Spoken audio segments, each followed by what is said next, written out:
So the question keeps coming up about affordability. And I even got a question from Lisa, thank you, about debt to income ratio. So how is these rising interest rates and rising home prices affecting your ability to get a loan approved? I mean, that's what I want to talk about today. I was listening to the news this morning and they were talking about peace talks between Russia and Ukraine. And I could not have been more hopeful about that. But we still have rising inflation. We still have supply chain deficits. We still have the Fed coming in and raising the Fed rate. Those things are going to impact our home prices and our interest rates. So I want to talk a little bit about that today. I want to talk a little bit about interest rates as they pertain to HELOCs. And then I want to talk about how do I calculate a debt to income ratio. Really important, because if you're out looking for a home and you've been out looking for a home for the last year, well, I'm sorry, because I know how devastating it can be trying to get something under contract today when your mindset is where you were a year ago, with home prices up 21% and interest rates now almost near 5%. What you can afford and that monthly payment has changed.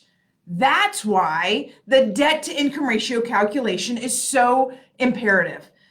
But I want to talk really quickly about the Fed rate and the rising interest rates that we're expecting and the 2 and 10 year inversion as we get tighter and tighter and tighter, right? So the Fed is raising the Fed rate. They've got 6 more meetings through the end of the year, and they're talking about for the next 7 meetings, so into next year, they're going to be raising the Fed rate a quarter at each meeting. And at one of those, it's probable that they're going to raise the Fed rate 0.5%.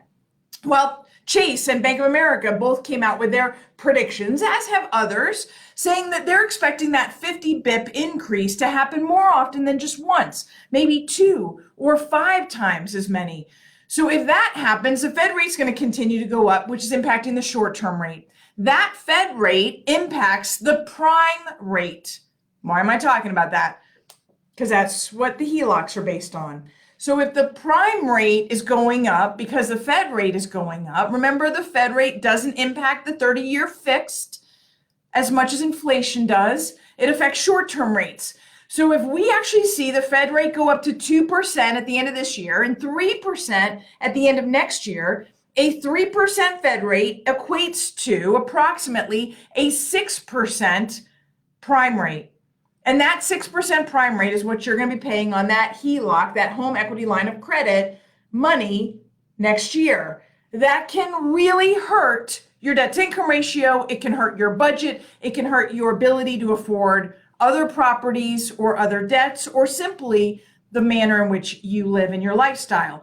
So refinancing to pull cash out now at a mid-4s rate, being able to take some of that money and reinvest it in other real estate, which is the best hedge against inflation, is a conversation you should be having with your loan officer, hopefully me, right? Now, before interest rates continue to go up, because they will continue to go up until eventually we slow down the economy and we see interest rates go down, which could be at the tail end of this year, more likely next year. So let's talk about the debt to income ratio. We've got these conversations happening. Interest rates are rising. I just did a video that's going to be released tomorrow on this idea of going into a housing bubble. My prediction is that we're going to continue to have appreciation continue to increase, just at a slower pace. Right? So we're not going to see 21% year over year, I hope, because we won't, because interest rates are going up. We've got a little bit more inventory, 4% more inventory nationwide. The DMAR market trends report comes out. The data comes out at the end of this week. The report comes out on Tuesday of next week. We'll be talking a little bit about that on the live next week. We'll have recorded the video pushing that out, talking about what did the DMAR 11 county areas see in an increase in supply. We're starting to feel just a little bit more. I mean, nationwide, they only saw 4% more. So when I'm seeing, this is a number that just came out yesterday for the last week over week, when I'm seeing 4% and the Denver market we already know is crunched for inventory, we're probably not going to see that much, but even if we do, it's certainly not going to even put a dent on the inventory we need that's going to relax appreciation dramatically. But it's going to inch down, right? It's going to inch down as mortgage purchase applications were down 8%. But what does that mean? Week over week on the worst interest rate spike week like that I've ever seen? That's acceptable. But what we're seeing is a continued demand. So if home prices are expected to continue to go up, if interest rates are expected to continue to go up, your eligibility to purchase a home using a mortgage is going to go down. That's how that works, right? So if I look at a debt to income ratio, I'm looking at the house payment and the rest of the debts. That's why I want to talk about this today, because it's becoming imperative that you're able to pencil and paper your own numbers before you go out looking at homes on a pre-approval letter you got 2 months ago. Don't do it. Every buyer right now and every real estate agent that's watching this should be double checking with their lender going into every weekend. Do I need a new pre-approval lender letter? Have my purchase price ranges tightened? This is an imperative question because the worst thing you want to do is fall in love with that house that you can no longer afford. So I want to use the example that I used this past Friday. Peter and I did a ad hoc live at 10 a.m. this past Friday, and we were showing the example of what 1 year can do, but how rising wages helped offset some of that debt to income ratio. Now, I'm not going to talk about rising wages today. The Denver market saw an increase year over year of 5.8%. That is fantastic. And it helps offset some of those rising prices, and it helps alleviate some of that debt to income ratio crunch. But I don't want to get into those numbers. I just simply want to show you how the debts that you're holding and the income you have affects your ability to purchase that home, and then what you can do about it.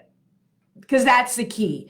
Because a lot of people need to do something about it. Not everybody. Some people have 10%, 15%, 20% debt to income ratios, super low, tons of wiggle room. Other people are out shopping for homes that have 48 to 50% debt to income ratios. They have no wiggle room. And when that purchase price goes up, they're done. So what does that mean, right? So debt to income ratio. Let's first talk about how it's calculated. A debt to income ratio is your monthly income into your monthly debts. So your monthly debts divided into your monthly income. So if I have $2,500 in monthly debts, and I'm going to define both of these, and I divide it into $5,000 of monthly income, then that's a 50% debt to income ratio, okay? So let's talk about those debts. What defines debts?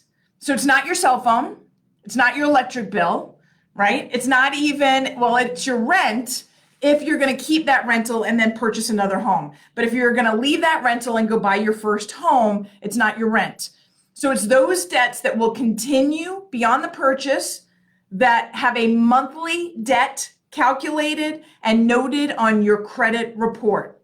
That's a big deal, right? To know that. So people ask me, is my electric bill or I have these debts, these bills? I'm like, no, those don't count.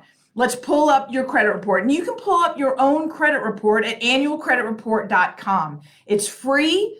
It won't show you a score, but it'll give you all of your debts. That'll be a good starting point for your monthly debts. So I have $5,000 in credit card debt, but I have a $250 a month minimum payment. I have a $15,000 car that has a $5,000 monthly payment on my credit report, but I pay $750. So do you count the $750? No, I count the $500. That amount that's on your credit report. You have student loans. Student loans are in deferment. People think, well, can I count zero? Well, no, I'd like to, right?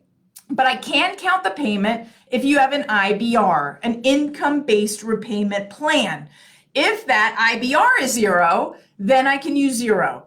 But if the IBR is 200, I'm going to use 200. If you don't have an IBR in place and you have $100,000 in student loan debt, depending on the program, if it's currently in deferment, because a lot of student loans are, then I'm going to use 0.5% of that 100 grand or 1% of that 100 grand, depending on the loan program. Again, really important to be talking to your lender, i.e. me, right? In which program you're using so that you know how to calculate that. If you have an IBR, an income-based repayment plan, we can use that payment. If you're a physician, we can exclude those payments. Again, it all depends on the program. So I'm going to take the monthly debts that are on your credit report. Now let's talk about your income. So I'm going to be looking at your gross income on a monthly basis if you're a wage employee or if you're a W-2 employee, or I'm going to be looking at your net income divided by 12 if you're self-employed. And maybe you're self-employed, but you pay yourself W-2. I get that all the time too. Well, I pay myself W-2. Can I use my W-2 income? No. Yes, but we're going to roll it in with your K-1 income or your net business income, and all of that together is considered your self-employed income. So I am going to use that, but I'm going to put that together with the rest of your self-employed income. Okay? So I've got debts and I've got income. So I want to use the example that I used last Friday. So what if I'm buying, a year ago, I was looking to purchase that $600,000 home, putting, I have a $480,000 loan amount, putting 20% down, used an interest rate of 3.75, and that monthly PI was 2,122, compared to today, a year later, that home has appreciated to $720,000 with 20% down. That loan amount is $576 at a 4.5. Okay, that monthly P&I, principal and interest, is $29.19.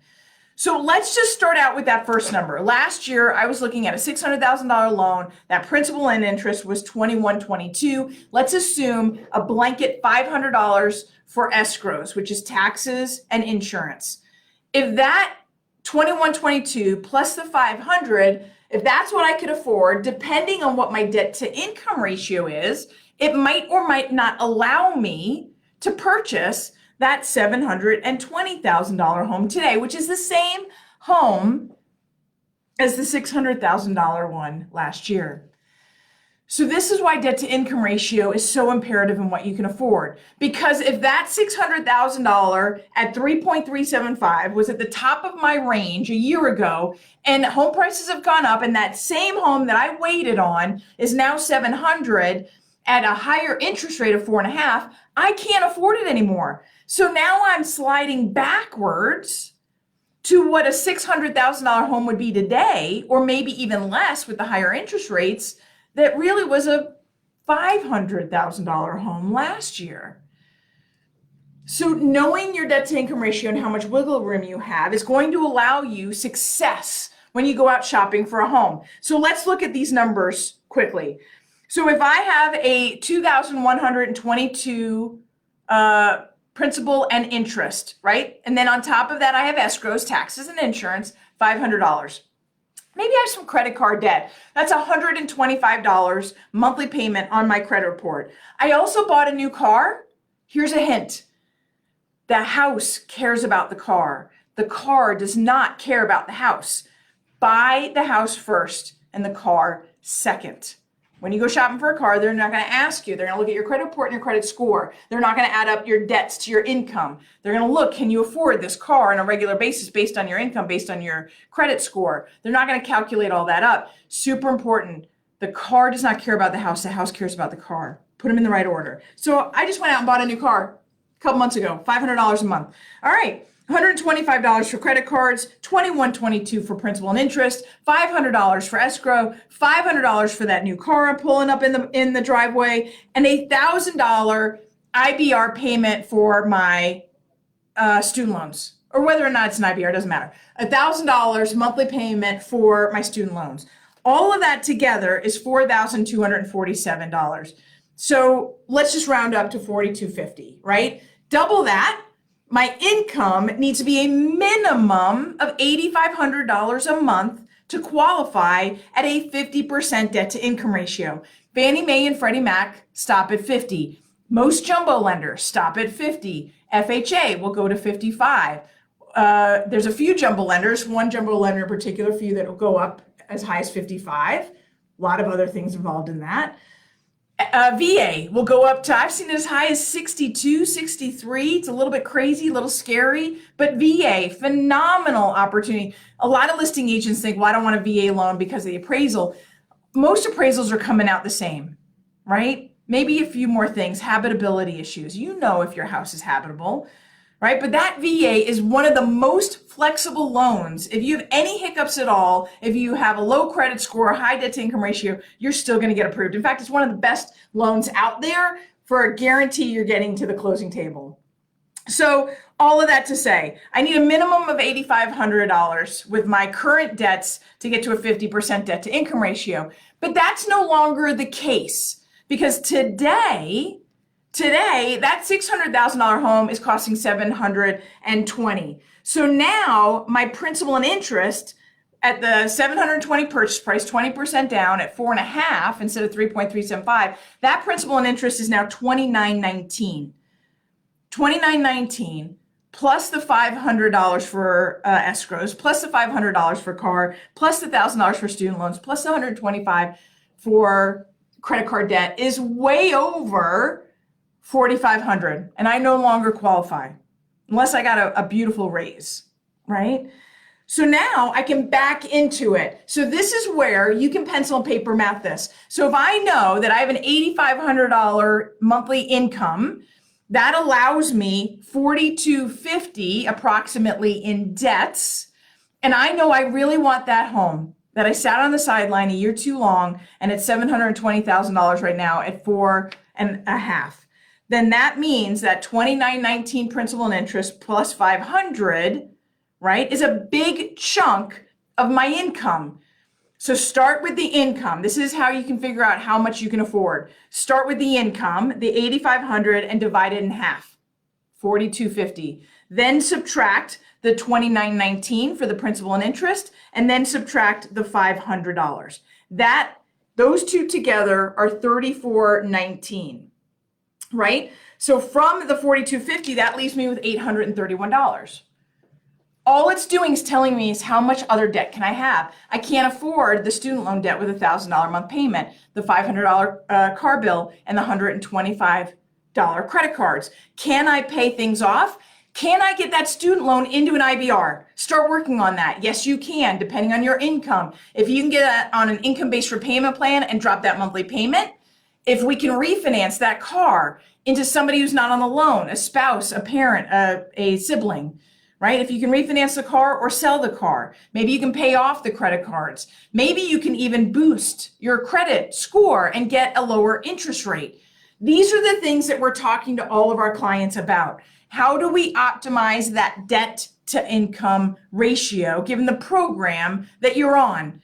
Because if you're on a jumbo or conventional, you're probably under 50%. Some jumbo loans, full doc, make you stop at 43%. If you're a first-time home buyer with a jumbo, there could be overlays with that.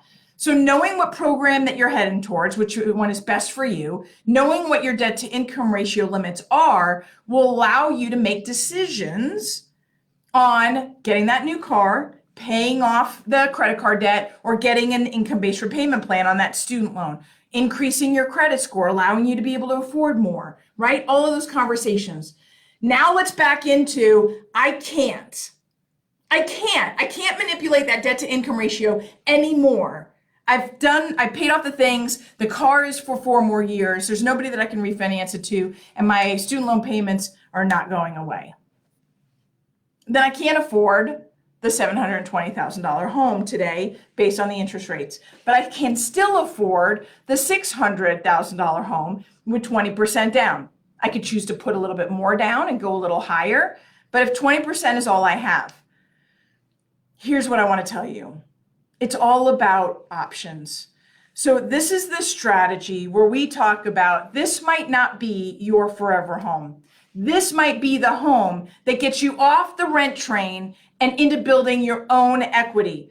Today we have almost 70% equity throughout the United States, including more than 1/3 of all homes are paid in full. With that kind of equity build, with home prices going up 21% over the last year, with the low inventory and with the strong millennial demand, we are still going to see home prices go up. Get into the home prices going up train, not the rent going up by 15.5% over the last year train, right? It's costing you more along with the cost of everything else, which is keeping you from an ability to save. So when you get into your own home and you're building up that equity, you're also able to spend a little time with a lower monthly payment, maybe paying off some debt, maybe building up your credit score, maybe saving up some money, maybe getting a raise. All of those things putting you in a position and then taking the equity from the current house and going to afford that next home. And if it were my druthers, and if you had the ability, I'd not have you go buy that perfect home, but another opportunity for rental and another opportunity for a rental. A couple of rentals can make or break an incredible retirement. It's all about options. Well, if you have not figured out what your box is, your limits, and or how do you push those limits using the strategies, looking at rental opportunities, we need to sit down and talk. We need to have those conversations with your real estate agent and with each other. I'd love to do it. We'd love to go to work for you. Hope you guys are having a great rest of your day, and we'll talk to you soon. Bye-bye.